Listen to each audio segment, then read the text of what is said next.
معشر الأصحاب كن متأدبا واعرف عظيم منازل الأصحاب هم صفوة رفعوا بصحبة أحمد وبذاك قد خصوا من الوهاب.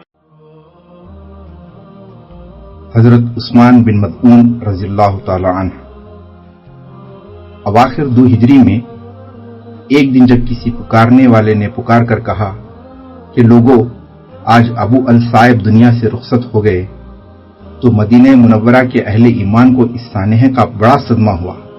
کوئی آنکھ ایسی نہ تھی جو نم نہ ہو گئی ہو.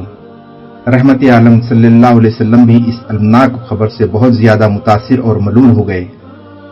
جنازہ تیار ہوا تو حضور حضرت ام العلا انصاریہ کے گھر تشریف لے گئے جہاں ابو الصائب نے وفات پائی تھی. اور پھر دیکھنے والوں نے ایک عجیب منظر دیکھا. فخر جن و انس جناب رسالت مآب صلی اللہ علیہ وسلم نے 3 مرتبہ جھک کر میت کی پیشانی کو بوسہ دیا. اس وقت آپ کی آنکھوں سے سیل اشک رواں تھا جس نے ابو الصائب کے رخساروں کو تر کر دیا. پھر آپ صلی اللہ علیہ وسلم نے فرمایا، ابو الصائب میں تم سے جدا ہوتا ہوں. تم دنیا سے اس طرح رخصت ہوئے کہ تمہارا دامن ذرہ برابر اس سے آلودہ نہ ہونے پایا. یہ فرماتے وقت حضور کی آواز گلوگیر ہو گئی. اس موقع پر موجود دوسرے لوگ بھی سسکیاں بھر رہے تھے اور اپنے بچھڑنے والے ساتھی کے لیے دل کی گہرائیوں سے مغفرت کی دعائیں مانگ رہے تھے. کسی نے حضور کی خدمت میں عرض کیا، یا رسول اللہ، ہم ابو الصائب کو کہاں سپرد خاک کریں؟ اس وقت مدینے میں مسلمانوں کا کوئی خاص قبرستان نہیں تھا. سرور عالم تھوڑی دیر تک سوچتے رہے، پھر فرمایا، ان کی خبر مقام بقیع میں کھو دو. صحابہ تعمیل ارشاد کر چکے تو حضور جنازے کے ساتھ بقیع تشریف لے گئے اور نماز جنازہ پڑھا اور پھر تدفین کی نگرانی کے لیے لب گور کھڑے ہو گئے. تدفین ہو چکی تو آپ نے خبر کے سرحانے ایک پتھر نصب کر کے فرمایا، آج سے میں بقیع کو مسلمانوں کا قبرستان قرار دیتا ہوں. آئندہ جو مسلمان مدینے میں سفر آخرت اختیار کرے گا وہ یہیں دفن کیا جائے گا. یہ ابو الصائب جن کی موت نے سید المرسلین خیر البشر سمیت سب اہل ایمان کو رلا دیا اور جنت البقیع کی خاک نے جن کو سب سے پہلے اپنی آغوش میں جگہ دی، وہ حضرت عثمان بن مظعون تھے. ابو الصائب حضرت عثمان بن مظعون بن حبیب قریش کے خاندان بنو جمح سے تھے. اللہ تعالیٰ نے انہیں نہایت سعید اور صالح فطرت سے نوازا تھا. زمانہ جاہلیت میں بھی وہ لہو و لعب سے گریز کرتے تھے اور عرب عموماً جن اخلاقی برائیوں میں مبتلا تھے وہ ان سے بچے ہوئے تھے. علامہ ابن سعید کا بیان ہے کہ ایام جاہلیت میں عربوں کا بچہ بچہ شراب کا رسیا تھا، لیکن عثمان بن مظعون کو اس زمانے میں بھی شراب سے نفرت تھی اور وہ کہا کرتے تھے، شراب پینے سے آدمی کی مت ماری جاتی ہے، اسے ماں بہن کی تمیز نہیں رہتی اور ہر کس و ناکس کے تمسخر کا نشانہ بننا پڑتا ہے. پھر کوئی شریف آدمی ایسی ناپاک چیز کیوں استعمال کرے؟ رحمت عالم نے دعوت حق کا آغاز فرمایا تو عثمان جیسے سعید الفطرت انسان اس سے متاثر ہوئے بغیر کیسے رہ سکتے تھے؟ ابھی صرف 13 نفوس قدسی حلقہ بگوش اسلام ہوئے تھے کہ ایک دن حضرت عثمان بن مظعون بھی حضرت ابو عبیدہ بن الجراح، حضرت عبد الرحمن بن عوف، حضرت عبیدہ بن الحارث اور حضرت ابو سلمہ بن الاسد کے ہمراہ حضور کی خدمت میں حاضر ہوئے اور آپ کے دست مبارک پر اسلام قبول کیا. اب وہ بھی دوسرے حق پرستوں کی طرح مشرکین کے جور و ستم، تضحیک، استہزاء اور معاشی دباؤ کا ہدف بن گئے. جب حالات نے ناقابل برداشت صورت اختیار کر لی تو 5 نبوت میں سرور عالم نے مسلمانوں کو مشورہ دیا کہ تم لوگ فی الحال یہاں سے نکل کر حبش چلے جاؤ، وہاں ایک نیک دل اور منصف مزاج بادشاہ کی حکومت ہے، وہ تمہیں پناہ دے گا. جب تک اللہ تعالیٰ اس صورتحال کو تبدیل کرنے کی کوئی صورت پیدا نہ کر دے تم لوگ وہیں قیام کرو. حضور کا ایما پا کر مسلمانوں کی ایک بڑی تعداد ہجرت پر آمادہ ہو گئی، لیکن بروقت کثیر تعداد میں ہجرت کرنا ممکن نہیں تھا کیونکہ قریش کو مسلمانوں کا یوں بچ کر نکل جانا گوارا نہیں تھا. چنانچہ سب سے پہلے 11 مردوں اور 4 خواتین پر مشتمل ایک مختصر سے قافلے نے حبش کا عزم کیا۔ اس قافلے میں حضرت عثمان بن مظعون کے علاوہ حضرت عثمان ذو النورین، حضرت زبیر بن العوام، حضرت عبد الرحمن بن عوف اور حضرت مصعب بن عمیر جیسے جلیل القدر صحابہ بھی شامل تھے۔ ابن ہشام کا بیان ہے کہ مہاجرین الی اللہ کے اس اولین قافلے کے امیر حضرت عثمان بن مظعون مقرر ہوئے۔ یہ لوگ چھپتے چھپاتے شعیبہ کی بندرگاہ تک پہنچ گئے اور حبشہ جانے والے 2 تجارتی جہازوں میں بیٹھ گئے۔ اسی اثنا میں قریش کے کانوں میں ان کے نکلنے کی بھنک پڑ گئی اور وہ برق رفتاری سے ان کے تعاقب میں ساحل تک گئے، لیکن خوش قسمتی سے قریش کے پہنچنے سے پہلے ہی دونوں جہاز بندرگاہ سے روانہ ہو چکے تھے۔ راہ کے یہ مسافر حبش پہنچ کر نہایت امن و سکون سے دن گزارنے لگے، لیکن ابھی وہاں 3 مہینے ہی گزرے تھے کہ انہیں اڑتی اڑتی یہ خبر ملی کہ تمام مشرکین مکہ نے اسلام قبول کر لیا، یا یہ کہ رسول اکرم صلی اللہ علیہ وسلم اور قریش کے مابین مفاہمت ہو گئی ہے اور قریش نے حضور کی مخالفت ترک کر دی ہے۔ یہ خبر سن کر ان کو بہت خوشی ہوئی اور سب نے مکہ معظمہ کی طرف کوچ کر دیا۔ مکے کے قریب پہنچے تو معلوم ہوا کہ اطلاع بے بنیاد تھی۔ اب یہ بے خامہ جماعت سخت شش و پنج میں پڑ گئی کہ واپس حبش چلے جائیں یا مکے میں داخل ہو کر پھر کفار کی جفاکاریوں کا نشانہ بن جائیں۔ آخر بہت سوچ بچار کے بعد انہوں نے طے کیا کہ اپنے غیر مسلم اعزاء و احباب یا قریش کے بعض سربراہ آدمیوں کی حمایت پناہ حاصل کر کے شہر میں داخل ہو جائیں۔ چنانچہ سب کسی نہ کسی کی پناہ لے کر شہر میں داخل ہوئے۔ حضرت عثمان بن مظعون کو بنو مخزوم کے رئیس ولید بن مغیرہ حضرت خالد سیف اللہ کے باپ نے پناہ دی اور وہ مکہ میں امن و سکون کے ساتھ رہنے لگے، لیکن زیادہ دن نہیں گزرے تھے کہ وہ اپنے ضمیر میں سخت کشمکش محسوس کرنے لگے جب وہ دیکھتے تھے کہ مشرکین مکہ سرور کائنات صلی اللہ علیہ وسلم اور دوسرے حق پرستوں پر سخت مظالم ڈھا رہے ہیں اور وہ ولید کی پناہ میں آرام سے وقت گزار رہے ہیں، تو انہیں سخت شرم محسوس ہوتی تھی اور دل میں سوچتے تھے کہ افسوس، میرے آقا و مولا روحی فدا اور میرے اخوان دین تو طرح طرح کے مسائل و آلام میں مبتلا ہیں اور میں ایک مشرک کی حمایت میں سکھ و چین کی زندگی گزار رہا ہوں۔ خدا کی قسم، یہ تو محض نفس پرستی ہے۔ چنانچہ ایک دن وہ سخت بے چین ہو کر ولید کے پاس پہنچے اور اس سے کہا، اے ابا عبد الشمس، تم نے اپنی حمایت کا حق ادا کر دیا، اب میں تمہاری پناہ میں نہیں رہنا چاہتا۔ میرے لیے رسول اللہ صلی اللہ علیہ وسلم اور ان کے اصحاب کا نمونہ کافی ہے۔ ولید نے کہا، بیٹے آخر بتاؤ تو صحیح کیا ہوا، کیا کسی نے تمہیں تکلیف پہنچائی ہے؟ حضرت عثمان نے فرمایا، نہیں، ایسی کوئی بات نہیں ہے، بس اب میں صرف اللہ تعالیٰ کی پناہ چاہتا ہوں، کسی دوسرے کی حمایت مجھے درکار نہیں ہے۔ ولید نے کہا، اگر تمہاری یہی مرضی ہے تو پھر حرم میں جا کر سب کے سامنے میری پناہ سے نکلنے کا اعلان کرو، کیونکہ میں نے بھی اسی طرح تمہیں اپنی پناہ میں لیا تھا۔ حضرت عثمان اس کے لیے فوراً تیار ہوئے۔ ولید ان کو ساتھ لے کر حرم میں گیا اور مجمع عام کے سامنے ان کی خواہش بیان کی۔ حضرت عثمان نے کھڑے ہو کر اس کی تصدیق کی اور فرمایا، اے اہل مکہ، میں نے ولید کو ایک باوفا اور شریف انسان پایا، اس نے میری حمایت کا پورا حق ادا کیا، مگر مجھے اللہ کی پناہ کے سوا کسی دوسرے کی پناہ میں رہنا پسند نہیں، اس لیے ولید کی پناہ میں نے واپس کر دی ہے۔ ولید بن مغیرہ کی پناہ سے دستبردار ہونا جور و ستم کے اس الاؤ میں کودنے کے مترادف تھا جو مشرکین نے حق پرستوں کے لیے دہکا رکھا تھا، لیکن حضرت عثمان بن مظعون اپنے آقا و مولا اور دوسرے بلاکشوں کے اتباع میں ہر قسم کی آرام و راحت سے بے نیاز ہو کر مردانہ وار اس الاؤ میں کود پڑے۔ اسی زمانے میں جاہلی عرب کے مشہور شاعر لبید بن ربیعہ کا مکہ میں ورود ہوا۔ وہ ابھی مشرف اسلام نہیں ہوئے تھے۔ مشرکین مکہ نے انہیں ہاتھوں ہاتھ لیا اور وہ ان کی شعر و سخن کی محفلوں کو گرمانے لگے۔ ایک دفعہ وہ قریش کی ایک مجلس میں اپنا قصیدہ سنا رہے تھے، جب انہوں نے یہ مصرع پڑھا، الا کل شیء ما خلا اللہ باطل، خبردار رہو اللہ کے سوا ہر چیز باطل ہے۔ تو حضرت عثمان بن مظعون جو اس مجلس میں موجود تھے بے اختیار پکار اٹھے، بالکل بجا ہے، تم نے سچ کہا۔ لیکن جب انہوں نے دوسرا مصرع پڑھا، وَكُلُّ نَعِيمٍ لَا مَحَالَةَ زَائِلُ، اور ہر نعمت لامحالہ زائل ہونے والی ہے۔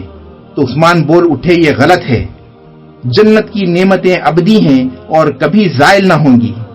اس پر سارے مجمع میں شور مچ گیا، لوگ حضرت عثمان کو برا بھلا کہنے لگے اور لبید سے یہ شعر دوبارہ پڑھنے کی فرمائش کی۔ انہوں نے اس شعر کی تکرار کی تو حضرت عثمان نے اپنے الفاظ کا اعادہ کیا۔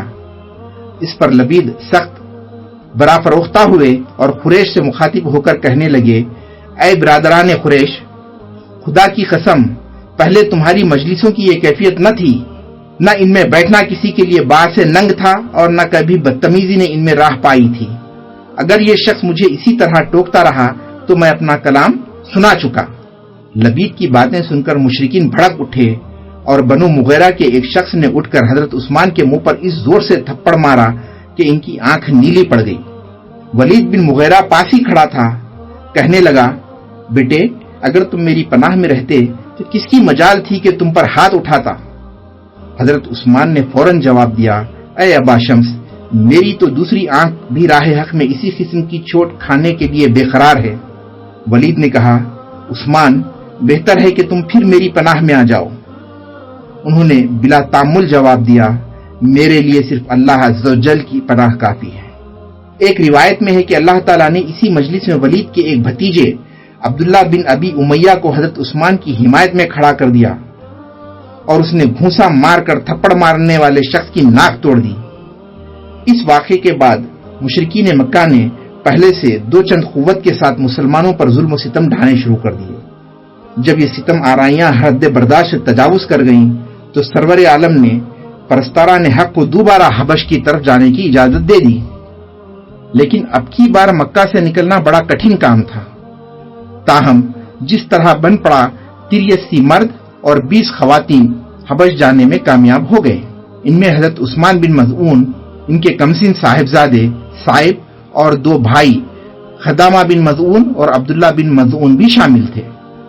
مشرکین کو جب یہ معلوم ہوا کہ مسلمان اتنی کثیر تعداد میں حبش جا کر امن و سکون کے ساتھ رہنے لگے تو بہت سٹ پٹائے اور عبداللہ بن ربیعہ، ابو جہل کے ماں جائے بھائی، اور عمرو بن العاص کو بہت سے قیمتی تحائف کے ساتھ نجاشی، جس کا نام اسمہا بیان کیا جاتا ہے، شاہ حبشہ کے پاس بھیجا تاکہ وہ کسی نہ کسی طرح نجاشی کو اس بات پر آمادہ کریں کہ وہ مہاجرین کو اپنے ملک سے نکال کر واپس بھیج دے۔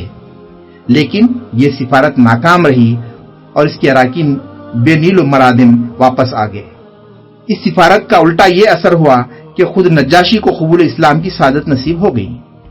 ان مہاجرین کو حبش میں رہتے ہوئے 4-5 سال گزر گئے تو ایک دن انہیں اطلاع ملی کہ رحمت عالم صلی اللہ علیہ وسلم مکہ سے ہجرت کر کے مدینہ تشریف لے گئے ہیں۔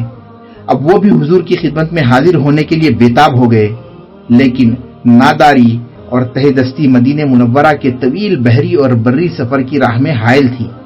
تاہم 33 مردوں اور 8 خواتین نے مکہ معظمہ کے راستے مدینہ منورہ جانے کے لیے رخصت سفر باندھ لیا اور چند دن کے بعد بعافیت مکہ پہنچ گئے۔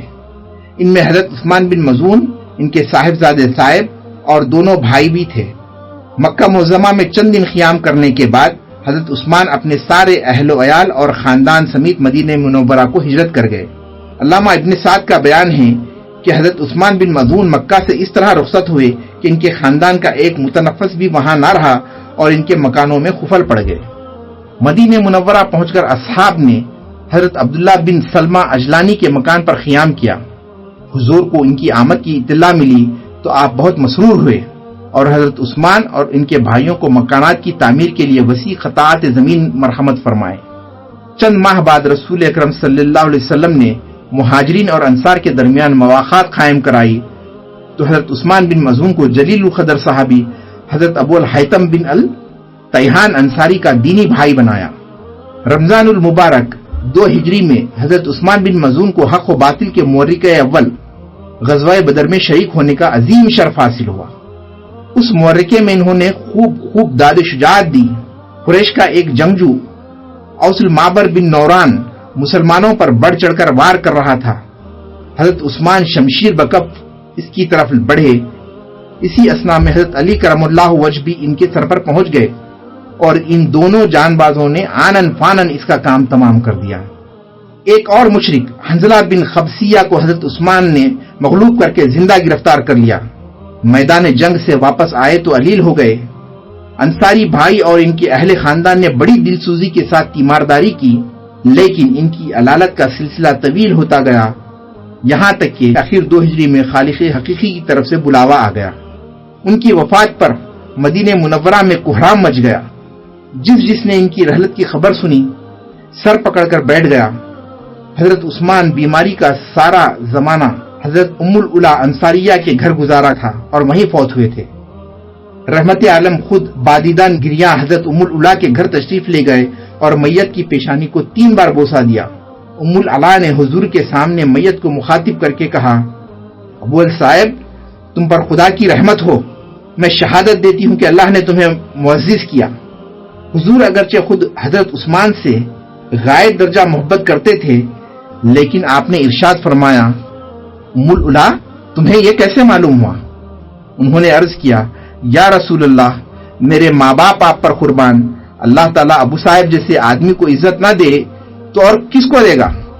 حضور نے فرمایا، بلا شبہ عثمان اخلاص کے انتہائی درجے پر فائز تھا اور مجھے اس کے لیے اللہ سے بہتری کی امید ہے، لیکن خدا کی قسم میں اللہ کا رسول ہو کر بھی از خود نہیں جانتا کہ میرے ساتھ کیا معاملہ پیش آئے گا۔ صحیح بخاری۔ شارحین حدیث نے لکھا ہے کہ حضور کا یہ ارشاد لوگوں کو یہ سمجھانے کے لیے تھا کہ مسلمان کی موت پر اس کی آخرت کے بارے میں یقینی طور پر کچھ نہ کہو۔ ہو سکتا ہے کہ ایک شخص جو بظاہر نیک تھا، اللہ تعالیٰ اس کے کسی فعل پر گرفت کرے جو ہماری نظروں سے پوشیدہ ہو۔ اسی طرح یہ بھی ہو سکتا ہے کہ ایک شخص جو بظاہر بہت بدکار تھا، اللہ تعالیٰ اس کی کسی خاص نیکی کو قبول کر کے اس کی مغفرت فرما دے۔ اس لیے ہمیں خود کسی شخص کے جنتی اور جہنمی ہونے پر شہادت نہیں دینی چاہیے۔ حضرت عثمان بن مظعون نے اپنے پیچھے 2 بیٹے چھوڑے، عبد الرحمن اور صائب۔ عبد الرحمن کے حالات کتب سر میں نہیں ملتے، البتہ حضرت صائب نے تاریخ میں بڑی شہرت پائی اور جلیل القدر صحابہ میں شمار ہوئے۔ انہوں نے اپنے والد کے ہمراہ 2 ہجرتوں کا شرف حاصل کیا اور عہد رسالت کے تمام غزوات میں بڑے جوش اور ولولے کے ساتھ شریک ہوئے۔ وہ نہایت اعلیٰ درجے کے قدر انداز تھے اور رسول اکرم صلی اللہ علیہ وسلم بھی ان کی بڑی قدر فرماتے تھے۔ آپ صلی اللہ علیہ وسلم غزوہ بواد کے لیے تشریف لے گئے تو حضرت صاحب کو مدینہ منورہ میں اپنا قائم مقام مقرر فرما دیا۔ عہد صدیقی میں حضرت صاحب جنگ یمامہ میں شریک ہوئے اور کمال جانبازی سے لڑے۔ اسی جنگ میں وہ شدید زخمی ہو گئے اور کچھ عرصے بعد اسی صدمے سے وفات پائی۔ اس وقت ان کی عمر 30 سال سے کچھ اوپر تھی۔ حضرت عثمان کی زوجہ کا نام خولہ بنت حکیم تھا۔ وہ قبیلہ سلیم سے تھیں اور مسند احمد بن حنبل کی روایت کے مطابق رشتے میں رسول اکرم صلی اللہ علیہ وسلم کی خالہ ہوتی تھیں۔ ان کا شمار جلیل القدر صحابیات میں ہوتا ہے۔ بہت عبادت گزار اور نیک سیرت خاتون تھی۔ ان سے 15 حدیثیں مروی ہیں۔ حضرت عثمان بن مظعون کی وفات کے بعد انہوں نے زندگی بھر دوسرا نکاح نہیں کیا۔ حضرت صاحب اور عبد الرحمن انہی کے بطن سے تھے۔ حضرت عثمان بن مظعون کا صحیفہ اخلاق، سلامتی طبع، استقامت فی الدین، حب رسول، جرات و شجاعت، شرم و حیا اور زہد و روح جیسے گلہائے رنگا رنگ سے آراستہ تھا۔ یوں تو زمانے جاہلیت ہی میں ان کی پاک بازی کی شہرت تھی، لیکن قبول اسلام کے بعد یہ رنگ اور بھی نکھر گیا تھا۔ عبادت الہی سے بے حد شغف تھا۔ اکثر دن کو مسلسل روزے رکھتے تھے اور رات رات بھر عبادت میں مشغول رہتے تھے۔ مسند ابو داؤد میں ہے کہ رسول اکرم صلی اللہ علیہ وسلم کو ان کی مسلسل شب بیداری اور عبادت کا حال معلوم ہوا تو آپ نے ان کو بلوا بھیجا۔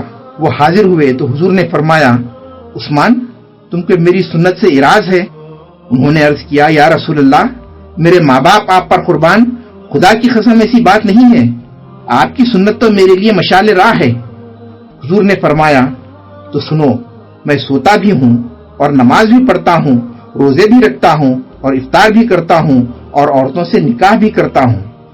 عثمان اللہ سے ڈرو، تمہاری بیوی کا بھی تم پر حق ہے، تمہارے مہمان کا بھی تم پر حق ہے اور تمہارے نفس کا بھی تم پر حق ہے، اس لیے تم روزہ بھی رکھو اور افطار بھی کرو اور نماز بھی پڑھو اور سویا بھی کرو۔ علامہ ابن سعد نے یہ واقعہ ایک دوسرے پیرائے میں بیان کیا ہے۔ وہ لکھتے ہیں کہ عبادت میں حضرت عثمان بن مظعون کا انہماک اس قدر بڑھ گیا تھا کہ وہ بیوی بچوں سے بالکل بے نیاز ہو گئے تھے۔ نتیجہ یہ ہوا کہ ان کی اہلیہ نے سنگار ترک کر دیا اور بہت ہی سادہ اور خراب حالت میں رہنے لگی۔ ایک دن اتفاق سے حرم نبوی میں آئیں تو امہات المومنین انہیں اس حالت میں دیکھ کر بہت متعجب ہوئیں اور پوچھا، خولا تم نے یہ اپنی کیا حالت بنا رکھی ہے؟ تمہارے شوہر قریش کے مرفع الحال لوگوں میں شمار ہوتے ہیں۔ بولی، میرا ان سے کیا واسطہ، وہ تو سارا دن روزے سے رہتے ہیں اور رات بھر نمازیں پڑھتے رہتے ہیں۔ امہات المومنین بات کی تہہ تک پہنچ گئیں اور سرور عالم سے حضرت عثمان کی روش کا تذکرہ کیا، اور آپ اسی وقت حضرت عثمان کے گھر تشریف لے گئے اور ان سے فرمایا، عثمان کیا میری ذات تمہارے لیے نمونہ نہیں ہے؟ انہوں نے عرض کیا، یا رسول اللہ، میرے ماں باپ آپ پر قربان، کیا بات ہوئی؟ فرمایا، تم مسلسل روزے رکھتے ہو اور ساری رات عبادت میں مصروف رہتے ہو؟ عرض کیا، ہاں یا رسول اللہ۔ فرمایا، ایسا نہ کرو، تم پر تمہاری آنکھوں کا، تمہارے جسم کا اور تمہارے بیوی بچوں کا بھی حق ہے۔ نمازیں بھی پڑھو اور آرام بھی کرو اور روزے بھی رکھو اور افطار بھی کرو۔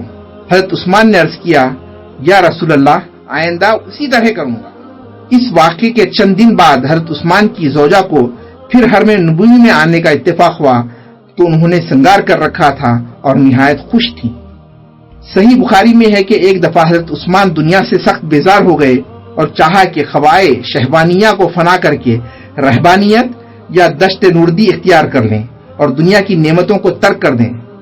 حضور کو ان کے ارادے کا علم ہوا تو آپ نے انہیں بلا کر فہمائش کی کہ جو شخص جان بوجھ کر اپنے خواہش شہوانیہ کو فنا کرے گا وہ میری امت میں سے نہیں ہے۔ تمہیں میری ذات کو اپنے لیے اسوہ بنانا چاہیے۔